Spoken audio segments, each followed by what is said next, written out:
اعوذ باللہ من الشیطان الرجیم بسم اللہ الرحمن الرحیم۔ حقوق ہمسایہ اور مساکین پر احسان۔ ہمسائیگی اخوت اسلامی سے زیادہ کچھ حقوق کی بھی مقتضی ہے، لہٰذا مسلمان ہمسایہ کے اخوت اسلامی کے سلوک کے علاوہ بھی کچھ حقوق ہوں گے۔ چنانچہ نبی کریم رؤوف الرحیم صلی اللہ علیہ وآلہ وسلم کا فرمان ہے کہ ہمسائے تین ہیں، ایک ہمسائے کا حق اور دوسرے کے دو حق اور تیسرے کے تین حقوق ہیں۔ جس ہمسائے کے تین حقوق ہیں وہ رشتہ دار مومن ہے، مومن پڑوسی ہے، اس کا ہمسائیگی کا حق، اسلام کا حق اور رشتہ داری کا حق ہے۔ جس ہمسائے کے دو حق ہیں وہ مسلمان ہمسایہ ہے، اس کے لیے ہمسائیگی کا حق اور اسلام کا حق ہے، اور جس پڑوسی کا ایک حق ہے وہ ہے مشرک ہمسایہ ہے۔ غور کیجئے کہ اسلام نے مشرک ہمسایہ کا بھی حق سلامت رکھا ہے۔ فرمان نبی کریم صلی اللہ علیہ وآلہ وسلم ہے کہ اپنے ہمسایوں کے ساتھ اچھا برتاؤ کرو، تب تو مومن ہوگا۔ اور فرمایا کہ جناب جبریل علیہ السلام نے مجھے ہمیشہ ہمسائے کے متعلق وصیت کرتے رہے، یہاں تک کہ میں سمجھا کہ عنقریب ہمسایوں کو بھی وارث بنا دیا جائے گا۔ حضور علیہ السلام نے فرمایا جو شخص اللہ اور قیامت پر ایمان رکھتا ہے وہ اپنے ہمسائے کی عزت کرے۔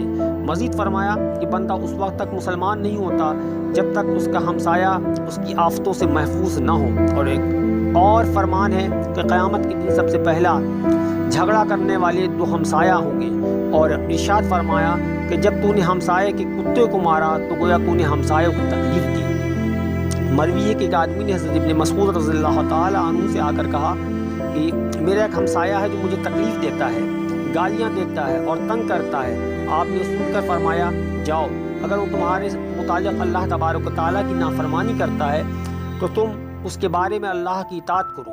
حضور سرور کونین صلی اللہ علیہ وآلہ وسلم سے عرض کی گئی کہ یا رسول اللہ صلی اللہ علیہ وآلہ وسلم، فلاں عورت دن کو روزہ رکھتی ہے، رات کو عبادت کرتی ہے، مگر اپنے ہمسایوں کو دکھ دیتی ہے۔ آپ نے فرمایا کہ وہ جہنم میں جائے گی۔ ایک شخص آقا مولا صلی اللہ علیہ وسلم کی خدمت میں اپنے ہمسایہ کے شکوہ کیا۔ حضور سرور کونین صلی اللہ علیہ وآلہ وسلم نے اس سے فرمایا صبر کر۔ تیسری یا چوتھی بار آپ نے فرمایا اپنا سامان راستے میں پھینک دے۔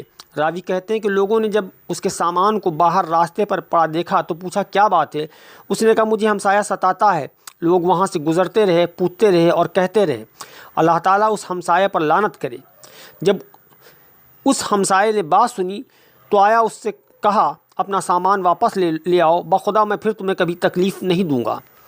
زہری نے روایت کی ہے کہ ایک شخص حضور سرور کونین صلی اللہ علیہ وآلہ وسلم کی خدمت میں ہمسایہ کی شکایت کی۔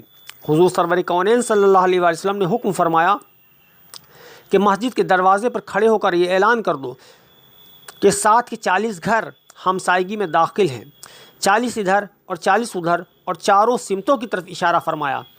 فرمان نبی صلی اللہ علیہ وآلہ وسلم ہے کہ عورت، گھر اور گھوڑے میں برکت اور نحوست ہے۔